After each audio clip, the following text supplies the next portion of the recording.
A subscriber recently commented on the video saying that an angle grinder with a flap wheel will work way better for doing blades. Well, you were right.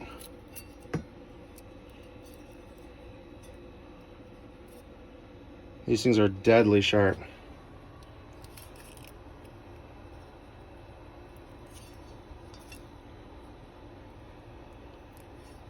And I even got the mulching part too. That way they'll mulch up nice. Really nice edges on them.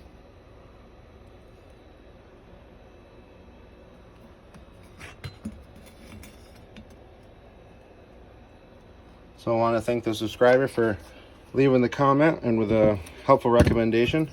This definitely will save a lot of time and a lot of stress on my hand trying to hand file blades.